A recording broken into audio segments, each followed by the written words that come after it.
My prince actually is an African prince. That's exactly right, sir. And I never thought I'd be able to pay my debt until today.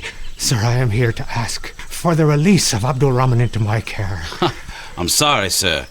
Prince is not for sale. I understand that the going rate is $550 or so. Sir, you don't understand. So you Prince cannot- is not for sale. His wife is here. His children are I here. beg you, sir. I will cannot offer help you, Dr. Cox. $1,000. Prince is sir. not for sale at any price.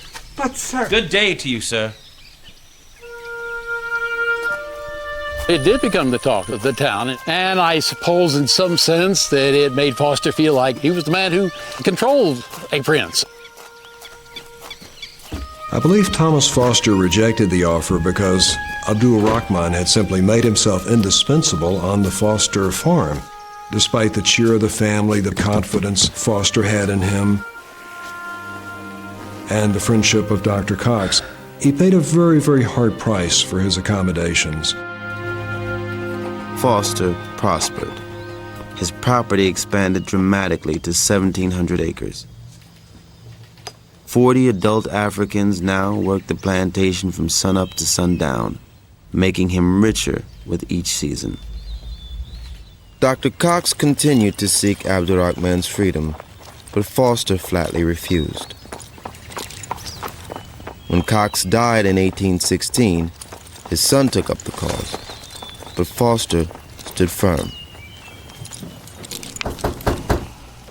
For years after Cox's death, people talked about the unlikely meeting between the Irish doctor and the African prince.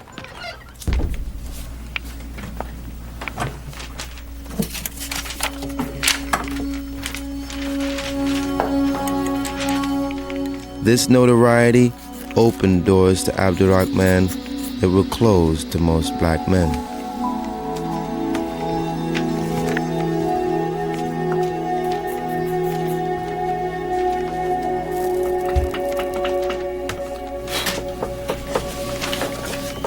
Alam Al-Yohalahu Al-Habib Al-Kari Al-Habib.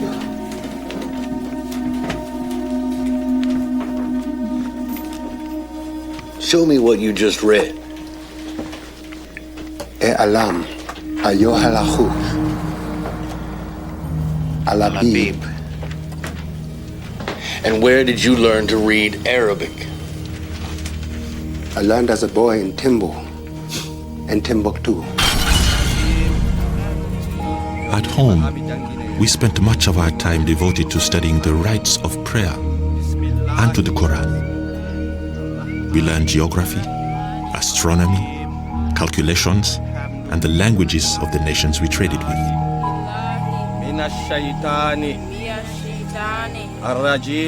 It was the first of my country's writing that I had seen since I left home. I know many languages.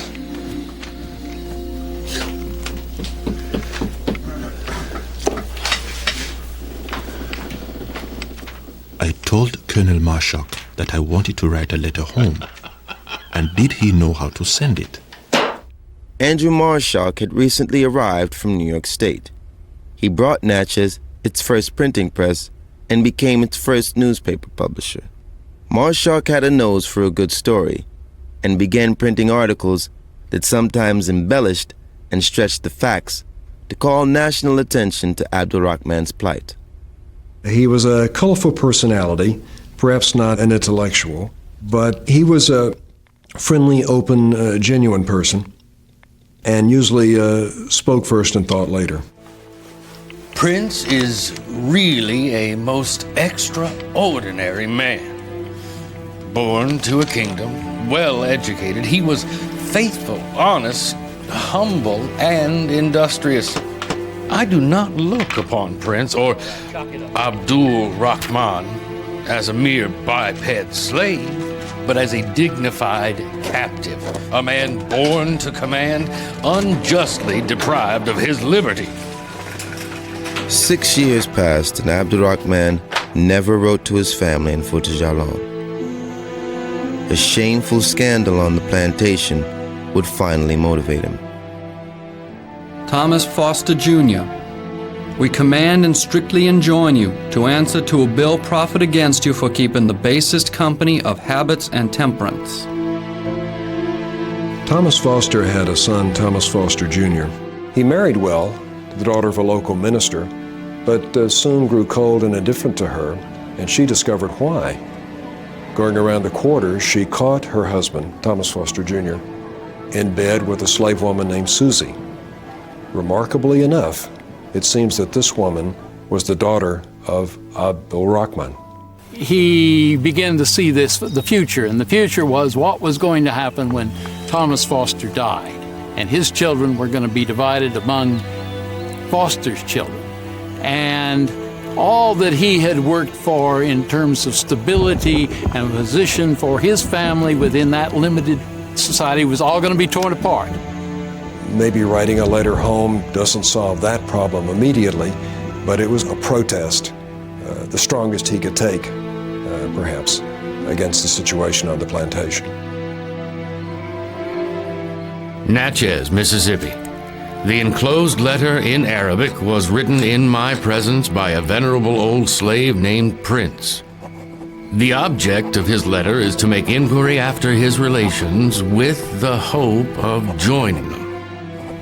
I have undertaken to forward his letter for him and commit it to your care with a request that you will lend your aid to an old man's wishes.